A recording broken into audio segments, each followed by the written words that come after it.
What a head, son! What a head! How's it, guys? This is Dayvy, FPL, and welcome back to the Fantasy Premier League video here on my channel. Now in this video, I'll be taking you through my updated transfer plan for Game Week 4. So hopefully you guys are enjoying the international break. I decided to hop on and give you guys an update about my transfer plan, as it has changed over the few days. Now this might be a shorter video. I don't want to waste your guys' time. I'm going to update my transfer plan and go over a quick review of how Game Week 3 went and how the team looks for Game Week 4, as I've already covered most of these topics in previous videos. Now I'll be updating you guys on my team selection coming up later in the week, but I want those international games to conclude before I make any decisions. So if that's what you guys are interested in, sit back, relax, and let's get straight into it. So going over how Game Week 3 went, this is going to be the first video I record in Australia, so coming from you down under. Just a very silly joke there in terms of my overall Game Week 3 team. Now the audio might sound completely different, maybe even better or worse, as I am in a completely different setup. So please just be patient with me as I kind of grind out these videos over the upcoming weeks, as I'll only be back in my normal setup in about a month's time. But going back to my Game Week 3 team on screen, you guys can see 79 points total, which is above the average, but no overall rank, as I'm only going to show that in a few game weeks time. Now thanks for letting me know how you guys did in my previous transfer plan video, but you can remind me in the comments down below or my Discord server. Hopefully it was a massive week for yourself, especially if you guys owned Salah plus Haaland. Unfortunately I only had one of them, and therefore 79 points was my total. Just a quick review of where those points came from. None from the bench: Bentley, Winks, Harwood, Bellis and Johnson. Worrying signs about Ben Johnson, didn't start this game either, and therefore I can't really count on him to start many games.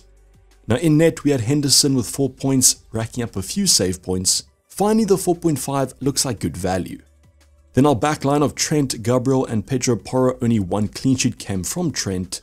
That's his third in a row, which is simply outstanding. Now with Gabriel as well, a little bit disappointed there after that Declan Rice red card, but can't really predict that at the end of the day. Pedro Porro also lost their clean sheet as expected, but no attacking returns. He might be a sell for our transfer plan.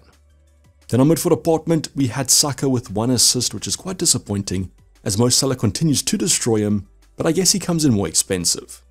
I will say though, over the opening couple game weeks, the strategy to go for was definitely going for both Salah and Haaland, and we might look to correct that with my transfer plan. Finally, Eze though returning with 10 points, a lovely return, with Rodgers and Jota both blanking. Now up front, once again, it's Erling Haaland's big news day, a Hattie, massive 34 points. Back-to-back hat-tricks wasn't on the cards. We spoke about this briefly on the deadline stream, that what would you do if he gets back-to-back hat-tricks? Probably should have used the triple captaincy chip.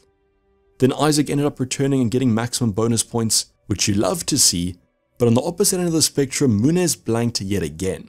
So I said this over on Twitter, but I can't understand how Muniz blanked against Leicester and Ipswich, two of the best fixtures to target for your attackers. So just a little bit of bad luck unfortunately with Muniz. We might look to take him out, but I might be forced to keep him for one more game week. But that's going to be our quick review of how Game Week 3 went. As mentioned, comment down below how your game week went. Let's now focus on Game Week 4. So I'm going to go over a quick recap of how my current team selection is looking, and then I'll discuss my transfer plan, as I want to give you guys the context before I talk about my moves. Now very important, 2 free transfers and 1.5 million left in the bank, so we can make a big upgrade if needed. Now once again, our bench is going to be pretty easy to pick: Bentley, Winks, Harwood, Bellis and Johnson. All of them have pretty tough fixtures. Relying on Henderson hopefully for a clean sheet against Leicester at home, that's a great game. And then Trent in our back 3 is the only clean sheet potential I believe. Now Nottingham Forest have been attacking well, you would have seen that in the ultimate guide, but I still have faith in that Liverpool defense as they're the top of the stats. Now hopefully this week Trent finally gets that attacking return that has been evading him, as I kind of need that to justify his more expensive price tag. Now unfortunately Gabriel and Pedro Porro do face each other. Out of these two, who do you think has the highest chance of points? Arsenal have the better clean sheet odds, but Pedro Porro has more attacking threat. Also added to this, Declan Rice is going to be suspended for Arsenal, and therefore the chance of clean sheet might go down. But as mentioned, highly doubt either of these teams will keep a clean sheet, and one will definitely depart our team for Game Week 4. Now midfield department does look pretty strong. Saka, Eze, Rodgers and Jota all have good games, as Spurs can't defend at the moment. Now the hardest thing might be taking out Saka for Salah this week, as Saka might go massive against the Spurs side. At least we own Eze against Leicester at home, very happy that I kept hold of him, as this is a great game on paper. Then hopefully Rodgers repays us for bringing him in last game week, as Everton can't defend at the moment. Finally, Jota, interesting game for Liverpool this one. As mentioned, Forest have started the season pretty well. I'm just hoping that he starts this game and comes out of the injury break injury free. Now front line, no questions about the captaincy. Erling Haaland, can he make it back to back Haddies? Might not be a hat-trick, but I'm still predicting him to do pretty well against Brentford at home. Then finally, Isaac against Wolves. This is a great game on the cards. I'll be pretty happy if I do keep hold of Isaac for this one, as he is becoming quite the differential. Then the last option, not much has to be said about Muniz. It'll be classic FPL if he blanks against Ipswich as well as Leicester but scores against West Ham. But as mentioned, I might actually be keeping him for game week 4. So what would you guys do if this was your team, 2 free transfers and 1.5 in the bank? Maybe you guys can predict what moves I'm going to be doing. So now going on to my transfer plan with those 2 free transfers and 1.5 in the bank. And the biggest move this week will probably be the Saka to Salah upgrade.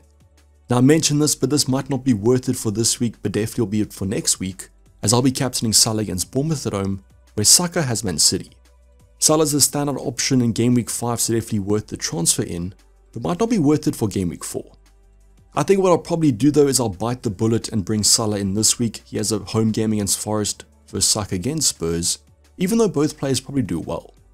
Now he has risen in price quite a bit, he's now 12.7 million, so to do this move I need to get some money in the bank. And I also want to add that I could actually do this move from -4, I'm going to count this move as on -4 because it's the most expensive one, but that's a very difficult debate. Is Salah against Forest worth Saka plus 4 points against Spurs? Probably not, and therefore if I have to do it from -4, I might hold off on this for game week 5. But quite a tough talking point is, would you want Saka in for game week 6 then? Taking Salah out for Saka in game week 5 and then bringing Saka back in for game week 6 might not be the most optimal strategy, but I guess we're going for that captain.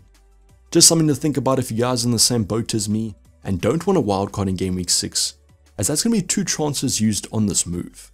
Could you maybe go for a Trent captain in game week 5 rather, or a different option? Salah's hands down the best option, but we could escape the high ownership. Just some thoughts that are going through my head at the moment, but probably will be going from in game week 4 anyways, but I'll have to find some money in the bank. So at the moment my plan is to do the first move you've just seen, Saka to Salah, and that'll be funded by a downgrade of Gabriel, as I can actually afford a 4.8 defender. Now I'll be cutting that cheap, I'll be going for a 4.5, my 2 favourites Dunk and Konza at the moment, leaning towards the Aston Villa defender though for the better fixtures. So as you guys can see, I'll have to play Konza probably for the foreseeable future, and therefore Konza has better medium term fixtures. With Lewis Dunk, if I was wildcard in game week 6, I'd probably get him for those 2 better home games, but I want to keep myself flexible and have my options open. So therefore I can afford these 2 transfers, Saka to Salah funded by Gabriel to Konza, or another 4.5. Now I want to give you guys an update on another transfer I was looking at, João Pedro in for either Isaac or Muniz. I'm probably going to keep Isaac though, so I'm going to eliminate that transfer, and therefore João Pedro in for Muniz is the only kind of selection. Now if I was to do this kind of downgrade from Muniz's 6.1 to João Pedro's 5.7, I could actually take someone out like a Pedro Porro rather. I do like Pedro Porro's fixtures though for the short term, and therefore it's probably Gabriel, but I just want to give you guys this transfer plan if you guys would rather do that. Now the big thing about João Pedro this week is he's been called up to the Brazilian squad, and they play on Wednesday early morning. So João Pedro then has to travel from Brazil all the way to England. Brighton do have a kind of 3 o'clock kickoff on Saturday, so that might be cutting it a bit close. Now it depends on your kind of ownership of João Pedro where you are on this debate. If you own him, he's going to be fine, but if you don't, he's not going to be fine. I personally don't think it matters that much. I think that he probably will start. Seems like he's playing well for Brighton. Won't play a lot for the Brazilian squad, but it's something to account for if you guys don't own him. So for example, I might just keep Muniz now. Has the West Ham game. We saw the XG conceded is quite bad. And if I do the first 2 moves and then just kind of avoid João Pedro. Now I could always do this move, but that'll make it a -4 for Saka to Salah. So I might just keep Saka, which might not be that bad. But these are all options for transfers, but as I mentioned, the first 2 are probably more likely, unless we get confident news about João Pedro starting on the weekend. So I think this probably summarizes my options for the Saka to Salah move. I think because of the fact that I can afford a defensive downgrade of Gabriel rather than Isaac is quite nice, as he could be quite a nice differential against Wolves and Fulham.